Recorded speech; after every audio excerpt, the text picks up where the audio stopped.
Wait, you mean it's all finger drumming? Always has been.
Well, hello once again, everyone.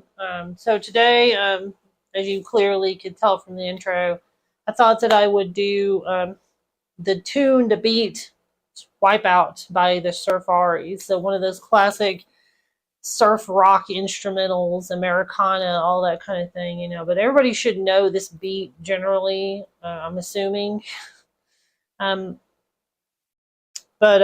yeah, so the idea is to just take this beat, learn the basic thing, and then we're gonna like use it as a jumping off point to then explore some fusion, jazz drumming, and just other technical drumming ideas in general.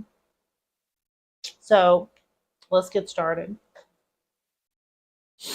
Okay, so basically, you got I was the tempo I was using was like 147, the BPM. So it's about like that.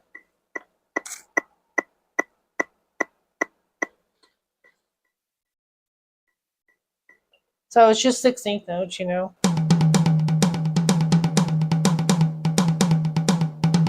So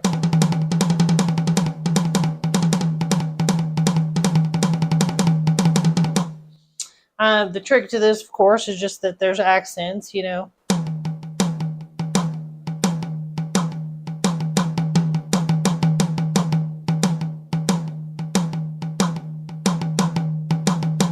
Okay, it's pretty simple. I'm not going to tell you the specifics. A lot of the drum instructions and channels will I could write this all down in notation and share it. I just tend to not do that because I feel like on some level it's just not musically intuitive, especially if you don't have to. You can just do it by your natural musical feeling and inclinations. It's pretty easy to just feel those accents, you know.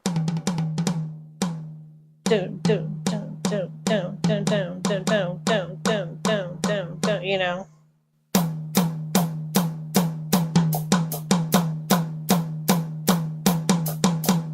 Right? So that's a good exercise, is just keeping it, you know.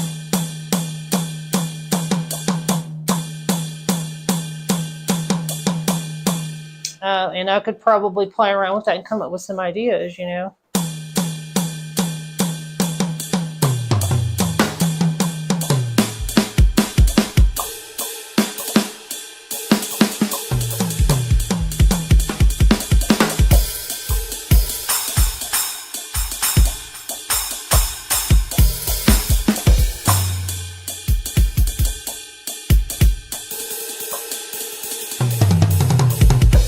Actually, I did do a little bit of that. I took the basic beat and accents and put it on the ride and the bell ride too.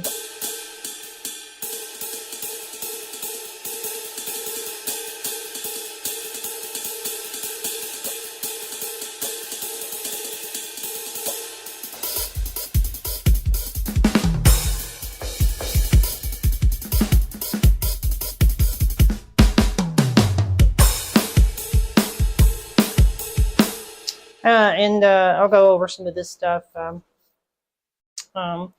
you got the basic beat. You know, you have that fill. So it's like cha cha cha cha cha bum bum bum bum bum. You know.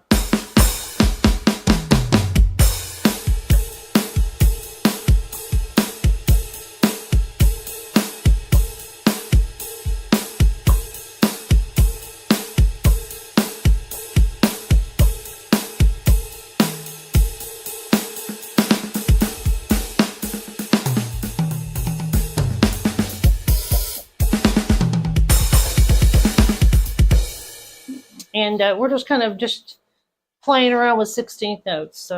That's kind of the basic gist, I guess, of this particular beat.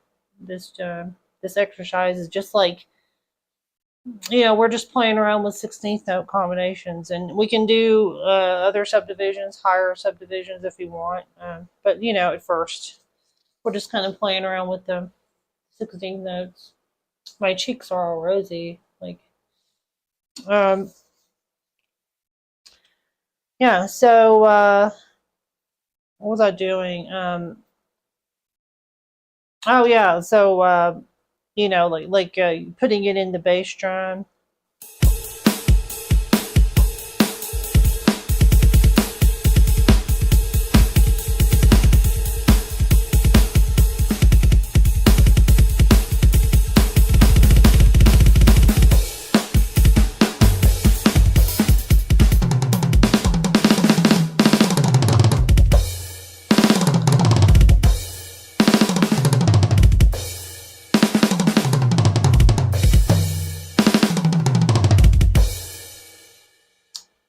Second notes will creep up on you and get you if you're not careful. So another thing that I did in this was I actually went halftime. So it was like.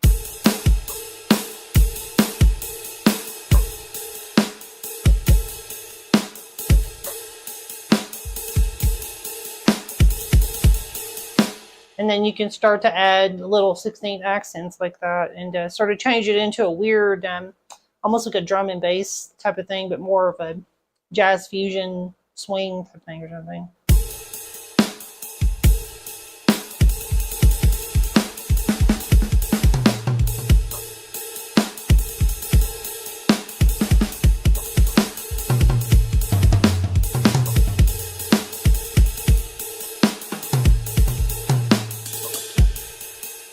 I was doing this earlier.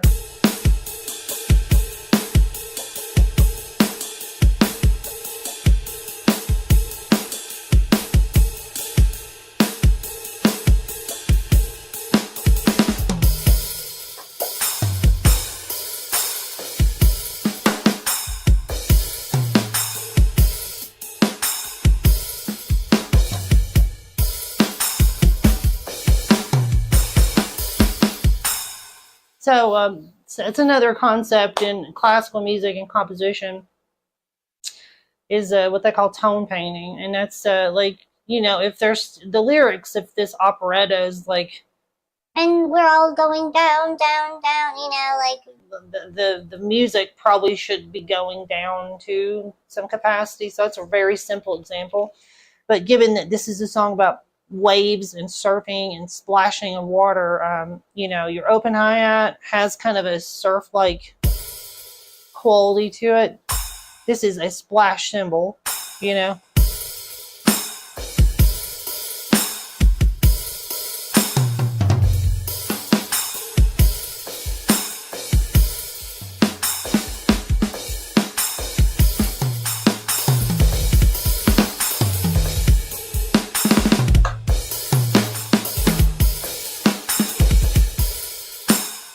So this particular idea is just basically, you just have this like, you know,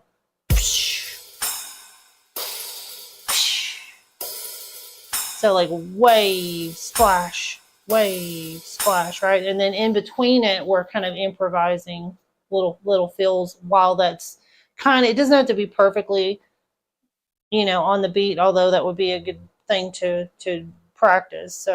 But you know, you can have little fills in between that.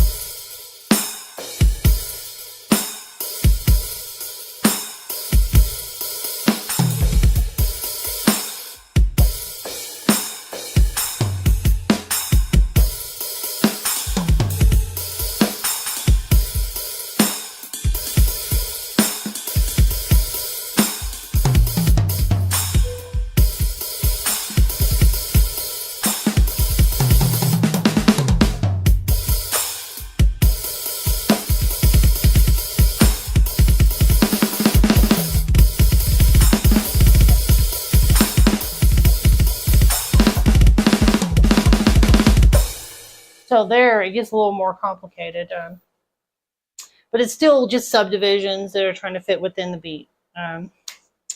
So that's the kind of thing. And then obviously I do this in every video. This is just like general play and fills type stuff. You know, if you have that tempo.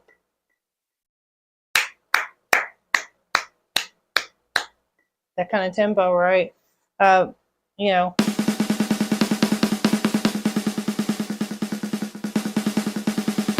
So a good place to start off was just like doing snare, just snare drum 16ths, different accents, different rudiment ideas, you know.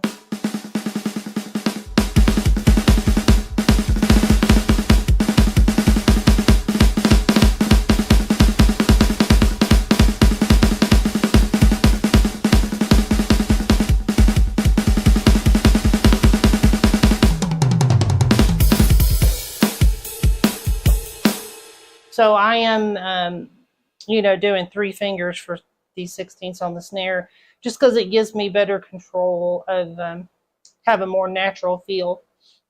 Because if you have like evens and you're trying to do real intricate, natural sounding, you want to almost like an odd number of fingers to get more of a natural sound. Because if you have even, it sort of starts to turn into, it's so symmetrical that it just, your body just naturally makes it sound more symmetrical. But this is a different thing. Yeah. I'm going. So the left hand's alternating between every one of these.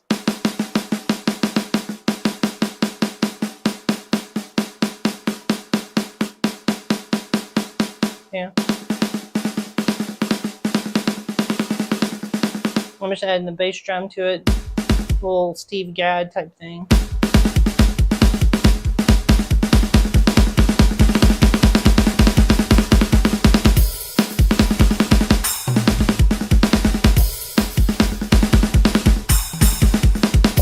And again, on this particular thing, I like to hit the splash with my pinky knuckle. Just kind of a little tilt of the hand, and then you're there. Okay, so there's that. And before I get to the thing I was going to show you, I just want to just basically want to show you, like, so if you had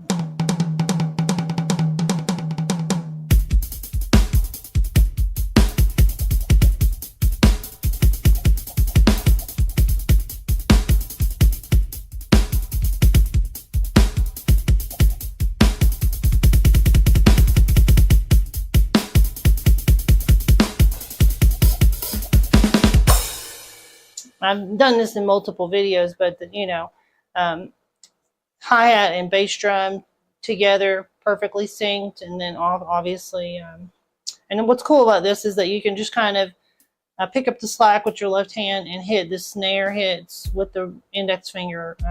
You know, so it feels like one continuous thing, but it is like a kind of hard to maintain 16th note pattern until you get kind of more comfortable doing finger drumming. Anyway, so that's another thing I believe I did in there. And then so another thing I was going to talk about, so like the snare drum stuff, right?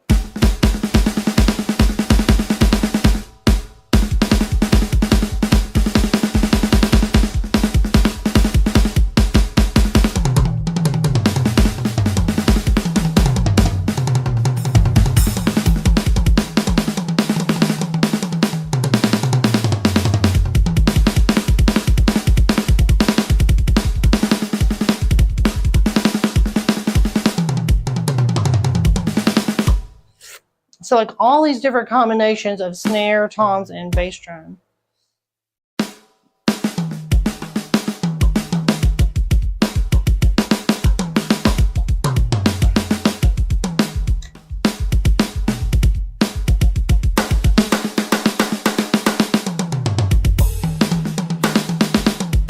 But I'm still kind of hearing the melody from that, you know.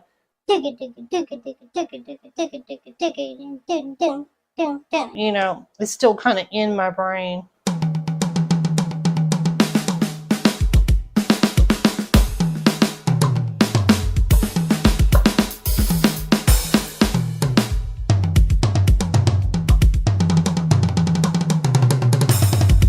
Even those little triplet figures, you know.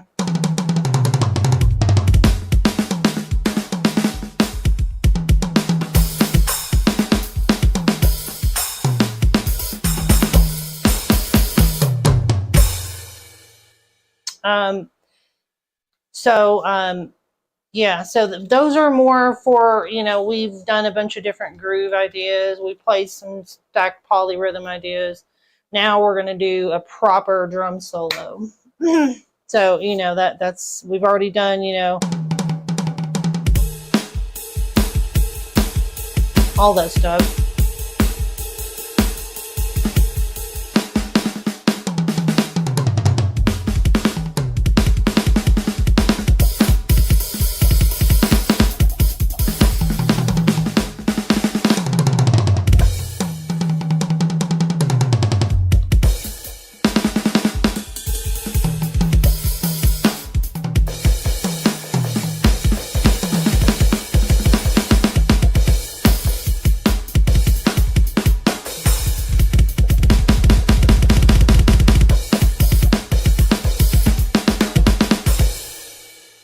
And of course, you know, I'll start doing triplet figures like that, you know.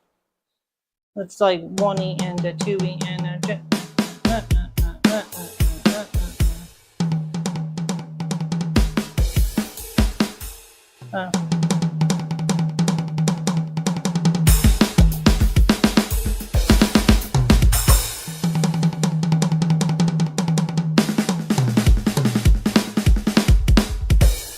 I mean, you could do super triplets, you could do regular triplets.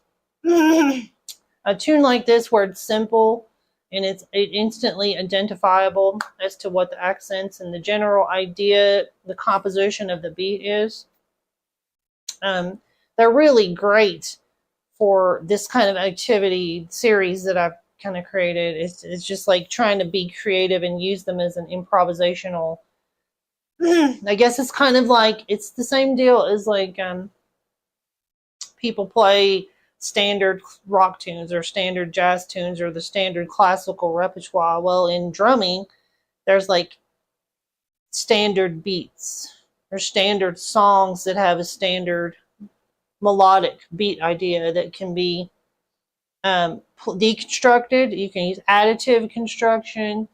You can use deconstruction. You can change genres. There's so much stuff you can do. It's just like where to get started, right? And my slant on this is just going towards jazz and fusion drumming, because, and maybe some prog rock type stuff, because that's going to be maybe what you would use this for. Aside, if you're watching this video and you're just trying to learn basic beats to do music production, there's enough stuff here that you'll pick something up, I think, and be able to use it in a recording capacity or for some purpose or something, But if you're trying to go a little deeper than that and get some more stuff together, then this is also kind of an opening your mind to creative possibilities type of a thing. Okay. So once again, the basic beat.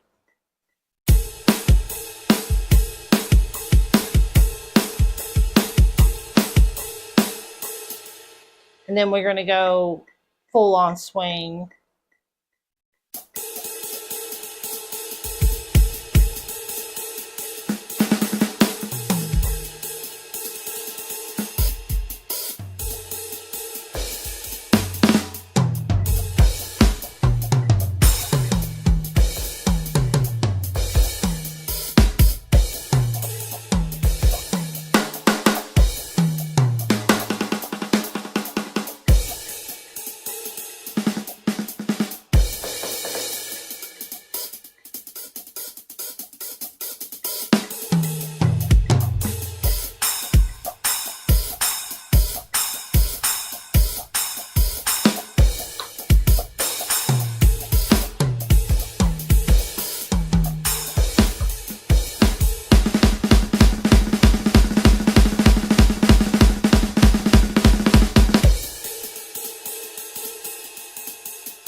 And I'm literally thinking like, I'm going like da da da da da da da. I'm playing, hearing the melody in my head, so it's like we're going, da da da da da da.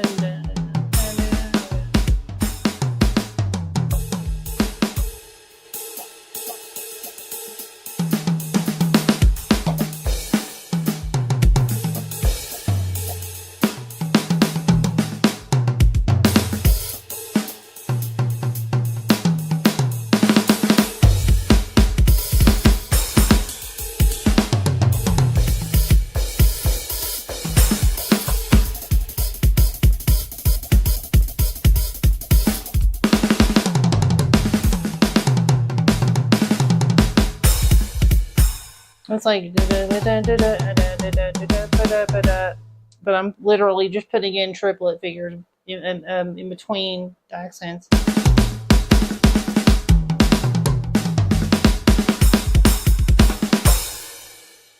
So it's another cool thing to do is to try to do jazz beats using some elements of like whatever it is, because it's kind of they're kind of different worlds. I mean, you can kind of like do a lot of different things,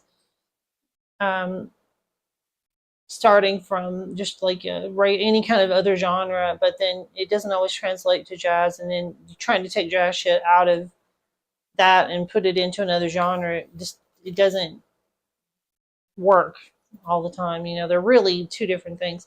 Whereas you can kind of get away with a lot of other drumming genre styles being inserted into regular music, pop music, rock music or something, but trying to put jazz drumming into rock or other pop music or world music is just kind of like, it doesn't really work. It's like it's really its own thing, I think, in many ways.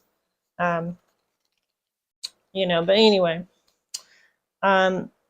yeah. So I think that's pretty much probably enough. I kind of um, covered a great deal of stuff. I guess like just kind of coming up with ostinato ideas and like adding different rhythms, and keeping something going, and then adding parts, layering in real time, like if you were doing the regular beat. I'm going to try just something off the just stream of consciousness here.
So I really didn't start layering, but layering stuff's not always an idea that works for every single concept. I guess especially, um, well, I say that you could maybe use the side stick, like like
so that's almost like a layered part right there. You can go halftime and then use these fills.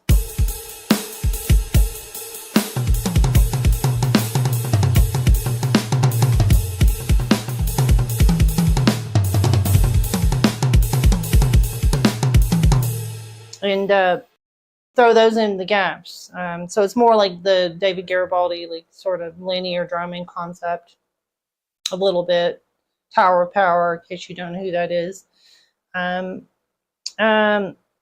Yeah, and that's something years and years and years and years ago, like over 10 years ago, I was looking at, because I thought that was really interesting. That's before I even started like finger drumming. I was just like studying different drummers because I like drums, you know. I was, found that, and I was like, oh, this will be amazing stuff to program for whatever recording projects I'm working on, you know. And I would always show different drummers like, this is that beat, you know. Even though I couldn't play it, you know. I know like how it works. Yeah, so I think that's pretty much about enough. Yeah, be sure to like and subscribe, and of course, join me on the next video. I have no idea what it's going to be.